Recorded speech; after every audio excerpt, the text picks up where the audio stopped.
In today's episode, Ashley and the team at LinkedIn ask, what is one of the most defining moments in your career and how has it shaped you as a marketer?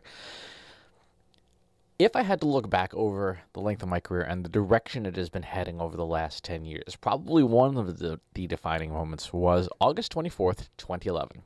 And this is going to get super nerdy, but the reason that date sticks out is that is the day that Google Analytics released assisted conversions and multi-channel funnels, which is a really big deal in analytics. Up until that point, for the first really 15 years of the web, we were all, as marketers, using last touch attribution. What was the last thing somebody did and we gave credit to that channel, that campaign, that tactic for generating the business. We had no way really of going back in time and seeing what else someone did in order to convert, in order to do something of meaningful business impact.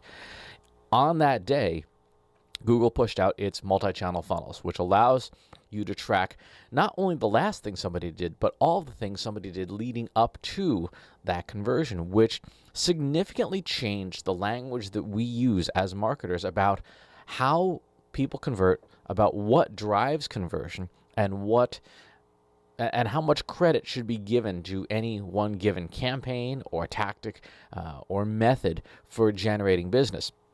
This really opened the door in a lot of ways for modern social media marketing, because up until that point, Twitter got released to the public in 2007, Facebook in 2005.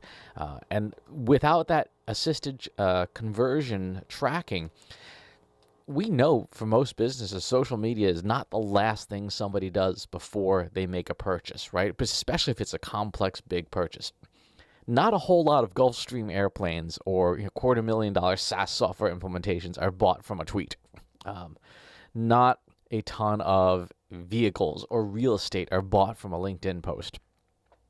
But these channels and social in general are contributing factors to those conversions by helping us build awareness, by helping us build trust, by helping us build credibility. And so when Google rolled out assisted conversions, we could suddenly say, hey, this series of posts I've put on LinkedIn really matter because they are part of the path to conversion, even if they're not the last thing that somebody does. And this set the foundation for, in my career, what was going to be a major focus from there on out, a heavy focus on analytics, a heavy focus on data science. The technology that gives us assisted conversions also gives us path analysis. Not only what channels were part of a conversion, but then how do those channels interact, which set the stage really for a couple years later for my first forays into machine learning in 2013. And today, and as we're recording this, it's early 2019.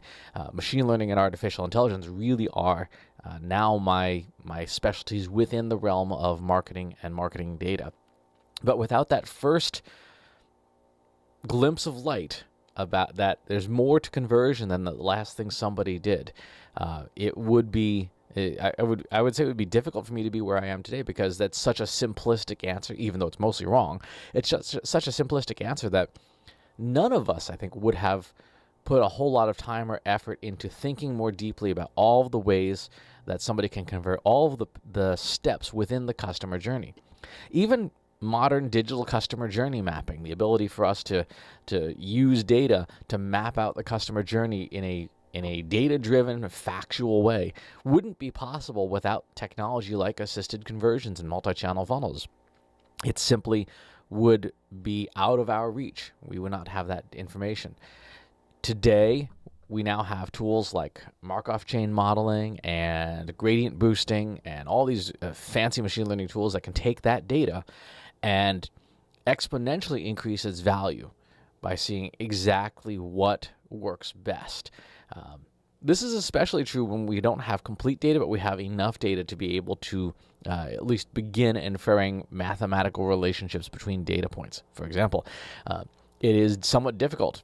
It's extremely difficult to get any kind of competitive data out of LinkedIn or out of personal profiles, but you can see the traffic that comes from LinkedIn to your website.